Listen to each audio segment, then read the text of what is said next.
Hi guys, welcome. If you have ever had homemade jam, you know it is by far superior to anything that you could buy commercially at the store. I was recently able to source some fresh peaches at a local orchard. Today in this video, we are going to make homemade peach jam. I'd like to welcome you to my backyard Kentucky homestead. My name is Kim, and let's get started. So jam is probably one of the easiest things to start with because most fruit is high in acidity. And that allows us to boil bath can it. We do not have to pressure can it, so it takes all the scary bits and parts out. If you've never canned before, there's no pressure canning with this. So it's simple, it's easy. So let me show you what we need to get started. So as I said, you do not need to have any special equipment, just a heavy bottomed pot for the boiling portion of this. It does need to be tall enough that you can have at least 1 inch to 2 inches of water above your jars. But I'm going to go ahead and use my digital pressure canner on the boil bath canning setting. Absolutely love this. It makes it really easy because it tells you what to do, times it, takes care of itself. You don't open it too early, and it's really, really easy to pressure cannon it well. So highly recommend this. Love it. I'm going to go ahead and use 8-ounce mason jars. You do want to make sure that they are certified canning jars. You can't just say jelly jars that you buy at the store and reuse those. It needs to be a canning jar. We need brand new lids. I'm going to use 4-jar lids. Really like these, or 4 jars lids. Really good quality. We need to have a brand new lid because we need to make sure that this gasket fully seals onto the jar once it heats up. We're going to need a funnel to fill the jars. I'm going to be using a low sugar pectin. I got this at Walmart. If you do buy this at Walmart, don't buy it in the canning section. Go over to the individual packets over in the baking aisle because it's actually cheaper over there. So save some money on that. So I've got 2 boxes here because I'm not sure how many jars I'm going to end up with. The rest of the instructions, which you can see this is well used, calls for per box batch is 4 pounds of peaches, some lemon juice, and 3 cups of sugar. We'll also need something to pull the jars out of the boiling water, and these canning tongs are ideal for that. They'll reach down and grab the jar safely. Your hand is nowhere near the hot water. And then the last thing that we will use for the recipe is some lemon juice. So in order to keep hard water buildup, which we do have hard water here in Kentucky, or at least my area, in order to keep the hard water buildup off of the jars and the lids, you can add a little bit of white distilled vinegar to the water that's floating around the jars and the pot. So we'll add just a little bit of that. Doesn't take a lot, just a little bit. And then we will also need rings. Now, canning jars will that you buy sets will come with a full lid, a ring, so you're good to go. These are reusable, and when you are reusing those jars, you'll need new lids, but you can reuse the rings. And then the first step for the peaches, to process the peaches, is to wash them up. And what I have here is them sitting in a bath of water, cold water, and some white vinegar. And that's just to help to decrease any kind of bacteria on the outside of the skin because we want the fruit to be as clean going through the process as we can. So I'm gonna go ahead and get these rinsed off, get them ready for blanching. I have a pot of water on the stove coming up to a boil. They don't need to boil very long, just like 30 seconds, 60 seconds, and the skins will come right off.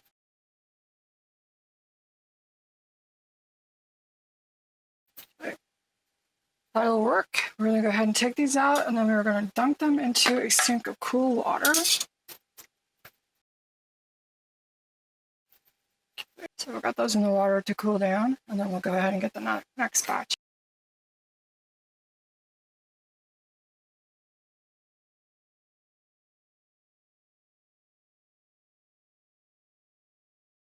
So next we're going to go ahead and peel these and then chop them up finely, and we need 4.5 cups per box recipe. I'm going to go ahead and use gloves because it is easier to hold on to. It's kind of slick and squishy. And if there are any bad spots, I'm going to go ahead and cut those off.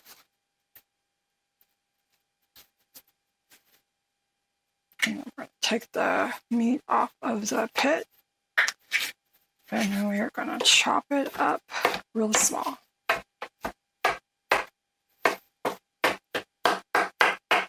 Smells like peaches.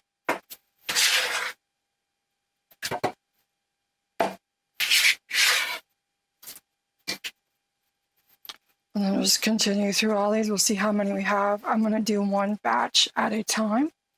If I have more than enough if I have more than one batch worth, I will do them one at a time so that they are sure to set.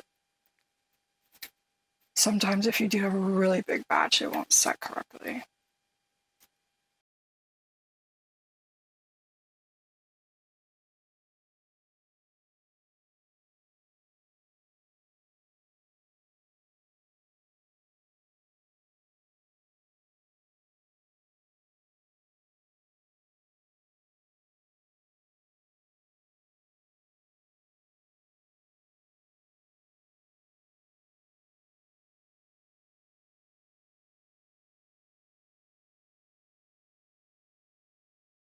So my camera did shut off while I was peeling and chopping all of those up. I did finish them. We have about 12 to 14 cups, I think about 3 recipes worth. So we'll be doing this 3 times. So let's get started on making the jam, and then we will get the canner ready and can it up. I already have 4.5 cups of chopped peaches in here. And to that, we are going to add 2 tablespoons of lemon juice. The lemon juice will help maintain the color, as well as add a little bit of acidity to the batch. So what we have next is the sugar, which for this entire recipe, we need 3 cups of sugar. We're going to take 1/2 cup of that and put it in a separate bowl, because what we need to do is take the packet of pectin and mix it in with the sugar. This helps keep the pectin from clumping up when we put it into the wet ingredients, so it doesn't just become a clumpy mess. So we're going to combine 1/4 cup of sugar. So that was 1/2. So we have 3 cups of sugar all together. I put 1/2 cup in here. It should have been 1/4, but it'll work. It'll all go in there in the end. Sugar needed just a little stir, and we're going to stir this into the fruit with a little 1/2 teaspoon of butter. So we have 4.5 cups of peaches in here. We have 2 tablespoons of lemon juice. I'm going to add about 1/2 teaspoon of butter to help reduce the foaming. And then we are going to go ahead and mix in our sugar and pectin mixture. Okay. And we're going to stir this until it comes to a full rolling boil. And a rolling boil is one that we cannot stir down.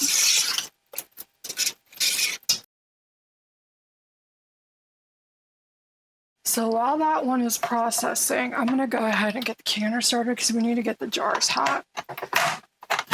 Since we are not using the pressure canning feature, I'm going to go ahead and take the weight off. We will not need this for this process. Cover up. So I have an insert in here that we will fill the water here momentarily. It does have a tray that goes on the bottom, and whether you're canning in a pressure canner, a water bath canner, regular pot, you need something between the bottom of the pan and the glass jars. You could use a dish towel because it will be submerged in water. It will not catch on fire. But you need something to have between the bottom of the pot and the jars. Like I said, a regular kitchen dish towel will work. Presto digital canner, I have the option of pressure canning. If I turn the dial, boiling water canning. So I'm going to choose. And it'll ask me how long do I want to can for. I'm going to say 10 minutes. If we were doing jelly, it would be 5 minutes according to the package directions. But for jam, we're going to do 10 minutes. Another thing is, as long as you are boiling or canning for at least 10 minutes, you don't have to sterilize the jars anymore. If we were doing jelly and we're only boil bath canning for 5 minutes, we would need to sterilize the jars and the tops in boiling water before we begin. but this process takes care of that now. And I'll link below to the National Food Preservation's website, which goes into a lot more information on that. So go ahead and click that. It says insert jars. So these jars have been run through the dishwasher, so they are clean. I don't have to sterilize them, but they are clean. And I'm going to put as many jars as will fit into here. I don't know that I'll have this much for one batch, but we'll give it a try. See what happens. So the next thing is that I'm going to put water part way up. We don't need to fill it yet, but I do need to have water in each of the jars.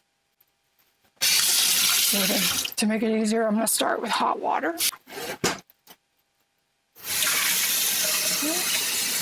So we'll start with a little water. And what I will do when I'm pulling these out to fill them is that I will pour this water in each of the jars into the bottom, which will help with the overall level.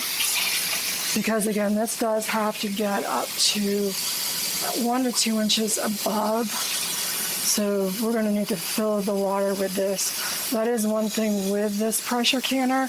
I can pressure can quarts. I cannot water bath them. Okay. So we've got enough water in there. It's about up to this point here. So we will move that to the next step. We're going to go ahead and cover it. We're going to lock it down. And then I'm going to go ahead and hit the button again. Now it says warming. When the jars are completely warm to the point that they should be, it will let me know that it's ready. It's time to fill the jars. So while this is working, let's go ahead and finish the jam. Okay, so I've got my medium heat on. So currently we have the 4.5 cups of peaches. We have a 1/2 cup of sugar because I messed up a little bit. Package of pectin and 2 tablespoons of lemon juice, and then about a teaspoon of butter.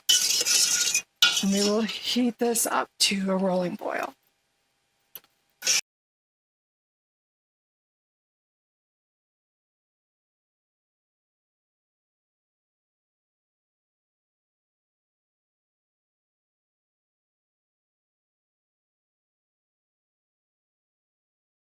Okay.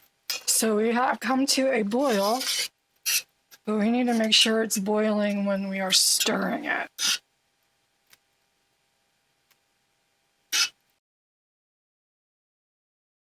All right, there we go. So I'm stirring it and it is still at a full boil. Okay. So it says remove from heat. There is really no foam. Spoon, just get that little bit of foam. Not really overly worried about that. It's very little. Right. So we'll get this back on here, and we are going to dump the rest of the sugar in there. Do have the burner on high. I'm going to stir it while I'm dumping the sugar in. And then we will bring this back up to a rolling boil. And you'll notice the difference in the texture. Becomes much more glossy, much more silky with that sugar in there. So we just need to bring it back to a full rolling boil. I've added some vinegar to a bowl. I'm going to dip a paper towel in this to clean the rims of the jars after we fill them. Anything that has a lot of sugar or a lot of fat, like if you're meat, can have residue that ends up on the rim, the lip of the rim of the jar without intending to, even with a funnel. And if there's fat or sugar in between that and the seal, it may fail. So we're going to use this with a paper towel to wipe off the rims after we fill them. Our jars are hot now, so I'm going to go ahead and start taking them out. Like I said, I'm going to just pour this water back in because we need to fill this up over the lid. All right, so we have our jam ready to go. We have our first jar with the funnel in it. We have our paper towel for our vinegar. And we are going to use the funnel and we are going to fill the jar up to about 1/4 of an inch headspace. If you have a little gadget like this, 1/4 inch will be this first one. Gives you the measurement on each of the layers. Also, it works as a debubbler. She'll do that as well.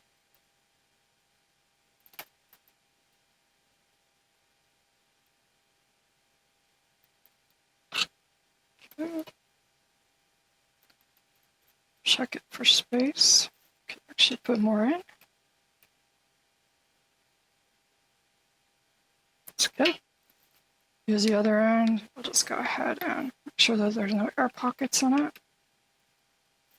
And then we will take our vinegar paper towel and wipe around. Oops, I dipped that in there. I have to be careful. So this will eliminate any sugars that are on the edge of the jar. The jar is very, very hot, so be careful. Maybe we'll take one of our clean lids, put it on there. Take one of our rings. You're going to come to tension, and then you're going to go about 1/4 of a turn more. So it's just fingertip tight. When we first canned, I wasn't sure what that was, so I left it really loose. Everything siphoned out. So you come to resistance, and you go about 1/4 turn more. And then we will take this and put it back into the canner. So I'm going to go ahead and do 2 at once.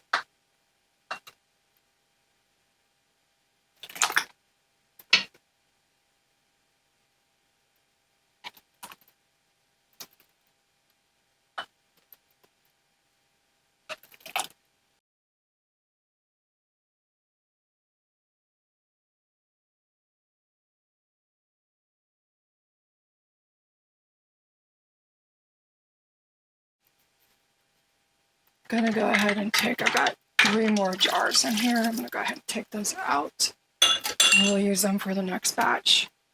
If I was making salsa or chow chow or something else like that, I would make enough product that I would be able to fill them as I go.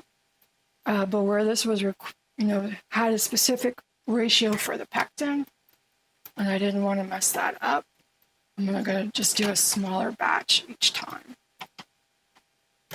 It also gives us more time with salsa, chow chow, things like that. It can sit and you can just reheat it. With this, it needs to go in the jar immediately. There's no time for it to sit there. It's going to actually start gelling on its own. So the next step is to go ahead and cover this again with hot water to where we have at least 1 inch to 2 inches of water on top of the jars. Should do it. We'll go ahead and get the lid back on. Shut it. And then when the jars are ready to be filled, I got the fill jars message. So now I'm going to go ahead and hit that.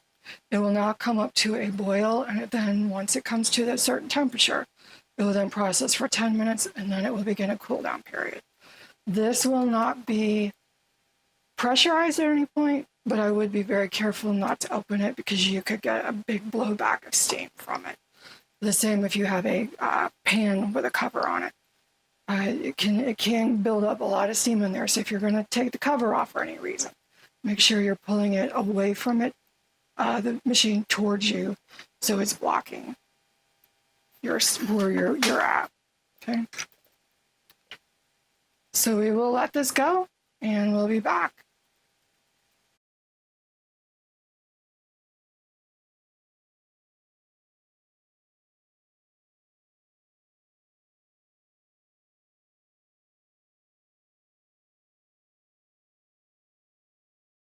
All right, guys, so it is a new day.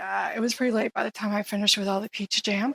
But let me show you what I've got, and then we're going to give it a taste test. So here we have 19 jars left.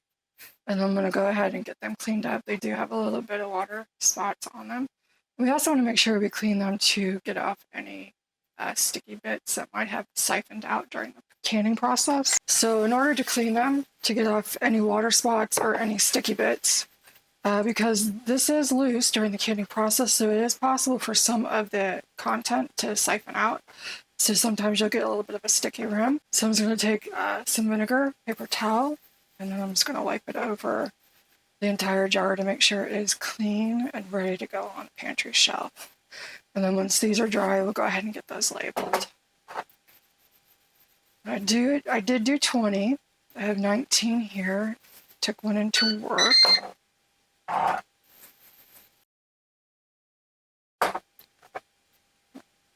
Isn't that just absolutely gorgeous? Can't wait to taste it.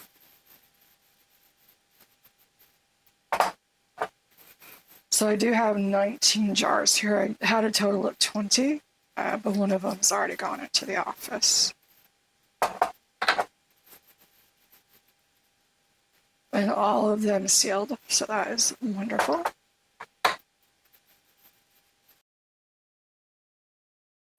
You can see there's a little bit of sticky bit on the outside of that. It's going to happen because you don't want to have the rings so tight that it doesn't allow the air to escape. And sometimes that does mean that there is a little bit of siphoning.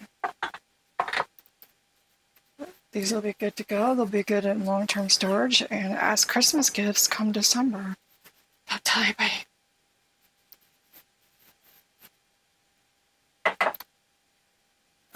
Didn't take this one off yet.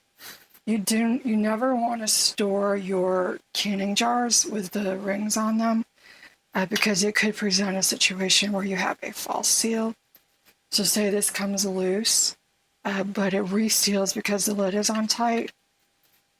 You won't know that, and it could be very unsafe to use. So don't store these with the rings on, and also it's not good to stack them.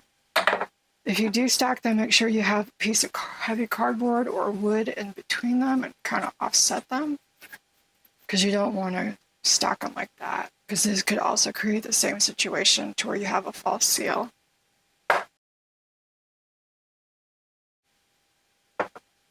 All right, so those are ready to go to the pantry. Okay, so let's go ahead and open one of these jars. A little bit of a taste test. If you do not have one of these jar openers, it's a really great tool. It costs about $24 on Amazon. You can link it below if you're interested. But it makes it super easy to open the jars. And you always want to hear that vacuum seal breaking. Okay, so there is the inside of the jar. It looks delicious. Get a little bit. Probably my chunks of fruit were a little bit bigger than would be classified as jam.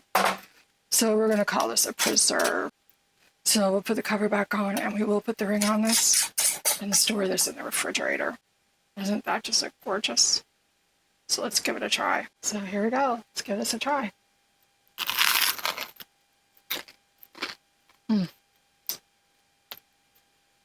Tastes like summer. Absolutely delicious. So using fresh peaches at the peak of their ripeness is just amazing. The flavor just explodes in your mouth. It's delicious. So I'm going to enjoy that. So I am getting ready to make strawberry jam. I'll share that video with you. I'll link it up here. Until next time, have a wonderful day. Bye.